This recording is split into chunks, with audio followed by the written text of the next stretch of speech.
కల్పత్ గారు సూటిగా. సార్, ప్రతి పేద విద్యార్థికి చదువు అవసరం అధ్యక్ష. గతంలో వైఎస్ జగన్మోహన్ రెడ్డి గారు పేద విద్యార్థిని గ్లోబల్ సిటిజన్గా తీర్చిదిద్దాలనే ఉద్దేశంతోనే నాడు నేడు అనే కార్యక్రమాన్ని తీసుకురావడం జరిగింది అధ్యక్ష. నాడు నేడు కార్యక్రమం ఇది ఒక ఆంధ్ర రాష్ట్రంలోనే కాకుండా దేశంలోనే ఒక ఆదర్శ రాష్ట్రంగా ఉండింది అధ్యక్ష. నాడు నేడు అధ్యక్ష, నేను సూటిగానే అడుగుతున్నాను అధ్యక్ష. దయచేసి మంత్రి గారు అధ్యక్ష, అప్పట్లో అధ్యక్ష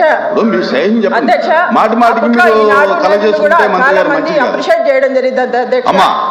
మంత్రి గారు చెప్పిన దాని మీద మీకు అదనపు సమాచారం ఏమైనా కావాలేమో అడగండి తప్ప ఉపోద్ఘాతాలు గతాలు ఫ్యూచరు అది కాదు ప్లీజ్. ఇది నాడు నేడు అనేది గొప్ప కార్యక్రమం సార్. కనీసం 2 నిమిషాలను చెప్పుకునే అవకాశం ఇది క్వశ్చన్ అవర్ అండి. ఇది క్వశ్చన్ అవర్. ఇది అడుగుతాం సార్, మేము క్వశ్చన్ అడుగుతాము. మేము అడుగుతాం, క్వశ్చన్ అడుగుతాం కదా. 2 minutes 1 minute కూడా క్వశ్చన్ మాకు ఛాన్స్ ఇవ్వట్లే సార్. సార్, ఒకటి దాదాపుగా ఆ రోజు జగన్మోహన్ రెడ్డి గారు 45 స్కూళ్ళను నాడు నేడు కార్యక్రమం మీద తీసుకురావడం జరిగింది అధ్యక్ష. అధ్యక్ష, ఈరోజు ఈ ప్రభుత్వానికి నేను ఒకటే అడుగుతున్నాను అధ్యక్ష. ఈ ప్రభుత్వానికి అసలు ఈ ప్రభుత్వ పాఠశాలలో మౌలిక సదుపాయాలు కల్పించాలనే ఆలోచన ఉందా లేదా? పెండింగ్ లో ఉన్న సెకండ్ ఫేజ్ కంప్లీట్ చేస్తారా లేదా అని నేను సూటిగా అడుగుతున్నాను అధ్యక్ష. అధ్యక్ష, నాడు నేడు అనే కార్యక్రమం చాలా అద్భుతమైన కార్యక్రమం. పేద పిల్లలందరికీ కూడా మంచి విద్య అందించాలనేటటువంటి సహృదయంతో గత ప్రభుత్వం జగన్మోహన్ రెడ్డి గారు దీన్ని ఏర్పాటు చేయడం జరిగింది. అధ్యక్ష, మంత్రివర్యులకు నా ప్రశ్న ఏమిటంటే, దాదాపు 90% అబౌవ్ స్కూల్స్ అన్ని కూడా కంప్లీట్ అయినాయి నాడు నేడులో. కేవలం కిటికీలు ఎలక్ట్రిసిటీ ఉండేటటువంటి వాటికి డబ్బులు కూడా ఉన్నాయి అధ్యక్ష. 2 లక్షలు 3 లక్షలు హెడ్ మాస్టర్ దగ్గర డబ్బులు ఉన్నాయి. ప్రభుత్వం ఆదేశిస్తే డెఫినెట్గా అది ఖర్చు పెట్టుకొని బాగు చేస్తామనేటటువంటి ఉద్దేశం వాళ్ళకు ఉంది. అది రిలీజ్ చేయవలసిందిగా అది కోరుతూ, తర్వాత అధ్యక్ష, దాదాపు ఈ 3 సంవత్సరాల్లో 70,000 మంది పిల్లలు గవర్నమెంట్ పాఠశాలల్లో చదివే పిల్లలు ప్రైవేట్ పాఠశాలకు పోవడం జరిగింది.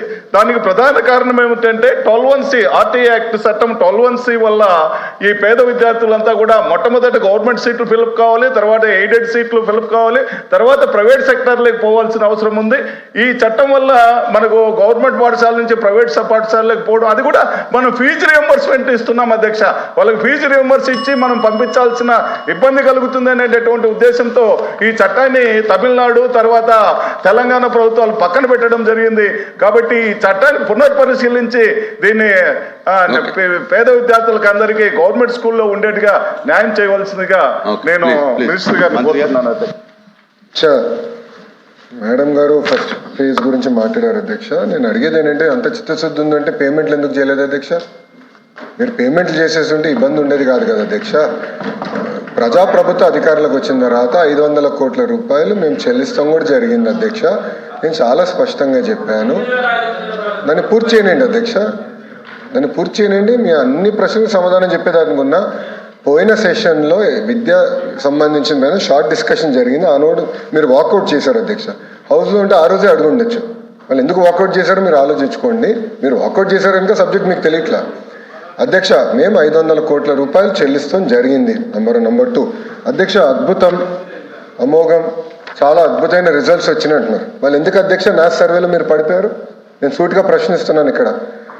కూటమి ప్రభుత్వం 2017లో 2014లో అధికారంలో వచ్చింది అధ్యక్ష. ఒక ఉదాహరణ తీసుకుంటా, లాంగ్వేజ్ తీసుకుంది అధ్యక్ష. 3rd క్లాస్ లాంగ్వేజ్ మేము 253, 5th క్లాస్ 231, 8th క్లాస్ 244 ఉండేది అధ్యక్ష. మేము తీసుకొచ్చిన సంస్కరణలు, ఆనాడు గంటా శ్రీనివాస్ గారు విద్యాశాఖ మార్చులుగా ఉన్నారు, ఆయన తీసుకొచ్చిన సంస్కరణ వల్ల 364, 339, 308కి పెరిగింది అధ్యక్ష. గత ప్రభుత్వంలో ఏమైంది అధ్యక్ష? 364 కాస్త 311 పడిపోయింది, 339 కాస్త 294 పడిపోయింది, 308 కాస్త 292కి పడింది. న్యాస్ సర్వే అధ్యక్ష హౌస్ రికార్డ్స్లో నేను పెడతాను అధ్యక్ష. గౌరవ సభ్యులు దయచేసి ఇది సర్క్యులేట్ చేయండి అధ్యక్ష, ఎందుకంటే ఇది మనం డిస్కస్ చేయాలి అధ్యక్ష. లెర్నింగ్ అవుట్కమ్స్ అనేది చాలా చాలా ఇంపార్టెంట్ అధ్యక్ష. మా ప్రభుత్వ లక్ష్యం ఒకటే, లెర్నింగ్ అవుట్కమ్స్ పైన కూడా శ్రద్ధ పెట్టాలనేది ఒక బాధ్యతగా మేము తీసుకుంటున్నాం అధ్యక్ష. అధ్యక్ష విచిత్రం ఏంటంటే ఎఫ్ఎల్ఎన్ చూస్తే అధ్యక్ష 84.3% క్లాస్ 3 పిల్లలు, 0.5% క్లాస్ 5 పిల్లలు, 47% క్లాస్ 8 పిల్లలు అధ్యక్ష సెకండ్ క్లాస్ టెక్స్ట్ బుక్స్ చదవలేకపోతున్నారు అధ్యక్ష. It is a fact. Second class text books చదవలేకపోతున్నారు. అందుకే ఏఐ టూల్ వాడి గ్యారంటీడ్ FLN బేస్డ్ ట్రైనింగ్ చేయాలి. ఎక్కడైతే ఫోకస్గా ఏ సబ్జెక్టులో వీక్ ఉన్నారో దానికి ఇంటర్వెన్షన్ చేయాలనే లక్ష్యంతో మేము వెళ్తున్నాం అధ్యక్ష. గౌరవ సభ్యులు ఇప్పుడే ఒక ప్రశ్న అడిగారు అధ్యక్ష.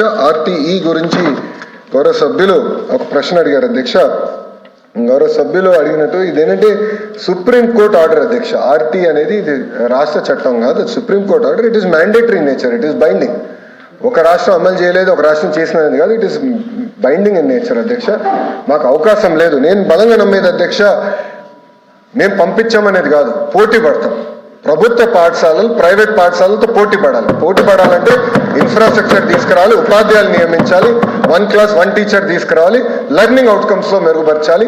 అందుకే మెగా పేరెంట్ టీచర్ మీటింగ్ కూడా తీసుకొచ్చి ఉపాధ్యాయులు, తల్లిదండ్రులు, పిల్లల్ని ముగ్గురిని అనుసంధానం చేసి ఒక కార్డియల్ ఎన్వైరన్మెంట్ క్రియేట్ చేస్తాం. ప్రతి మెగా పేరెంట్ టీచర్ మీటింగ్ కూడా గౌరవ ముఖ్యమంత్రి గారే స్వయంగా హాజరవుతున్నారు, గౌరవ ఉప ముఖ్యమంత్రి గారు కూడా హాజరవుతున్నారు. అది మాకున్న ఫోకస్ శ్రద్ధ, ప్రభుత్వ విద్య పైన మాకున్న ఫోకస్ శ్రద్ధని దయచేసి గౌరవ సభ్యులు నేను తెలియజేస్తున్నాను. క్వశ్చన్ నెంబర్ 14268 గుమ్మడి సంజయరాణి గారు, ట్రైబల్ మినిస్టర్ గారు. నమస్కారం అధ్యక్ష. అధ్యక్ష, ఏ ప్రశ్నకు సమాధానం 757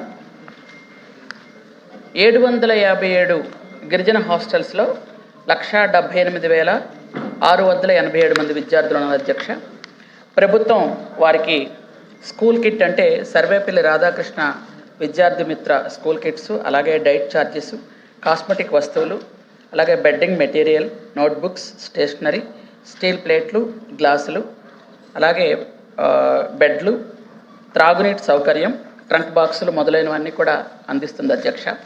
అలాగే బి ప్రశ్నకు సమాధానం జీతాలు, ఆహారం, కాస్మెటిక్ మెటీరియల్స్ వీటన్నిటితో కలుపుకొని 2025-26 విద్యా సంవత్సరంలో 1,285 కోట్ల రూపాయలని శాంక్షన్ చేయడం జరిగింది అధ్యక్ష. మూడో ప్రశ్నకు సమాధానం అన్ని కొనుగోళ్లు టెండర్ల వ్యవస్థ ద్వారా చేయబడుతుంది. అలాగే డైట్, కాస్మెటిక్ ఏవైతే ఉన్నాయో ఛార్జెస్ ఏవైతే ఉన్నాయో అవన్నీ CFMS ద్వారా ఇవ్వడం జరుగుతుంది అధ్యక్ష. Thank you. రాజశేఖరన్ గారు.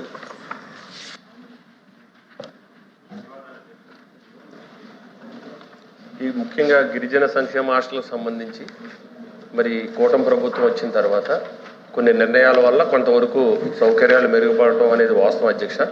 గతంలో మరి గత పాలకుల నిర్లక్ష్యం వల్ల ముఖ్యంగా మహిళా హాస్టల్స్లో వార్డెన్స్ కానీ కేర్ టేకర్స్ కానీ లేకపోవడం వల్ల వారి భద్రతకి చాలా ఇబ్బంది కలిగింది అధ్యక్ష.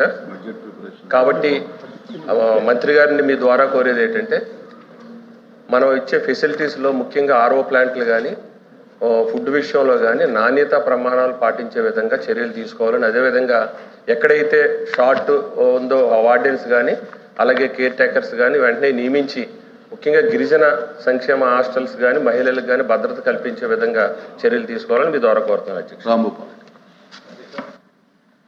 గిరిజన సంక్షేమ హాస్టల్ అదేవిధంగా రెసిడెన్షియల్ స్కూల్స్ గిరిజన సంక్షేమ శాఖ ఆధ్వర్యంలో జరుగుతున్నాయి అధ్యక్ష.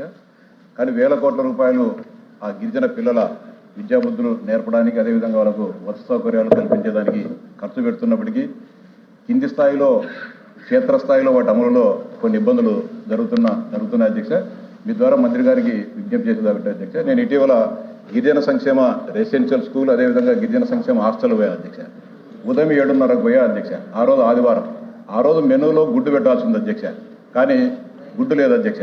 ఎందుకు గాను గుడ్డు లేదంటే కాంట్రాక్టర్ సరఫరా చేయలేదని చెప్పడం జరిగింది అధ్యక్ష. సరే, ఆ రోజు చపాతీ పూరి చేసి పెట్టాల్సింటే పూరి చేయకోకుండా మామూలుగా ఈ కలర్ రైస్ పెట్టారు అధ్యక్ష. ఎందుకు పెట్టారని చెప్తే కాంట్రాక్టర్ మాకు సప్లై చేయలేదని చెప్పడం జరుగుతుంది అధ్యక్ష. అదేవిధంగా ఇంకొక హాస్టల్ పోయే అధ్యక్ష. పోతే 2 లీటర్ల పాలను 80 మంది పిల్లలకు ఇస్తున్నారు అధ్యక్ష. అంటే ఇన్ని వేల కోట్ల రూపాయలు పై నుంచి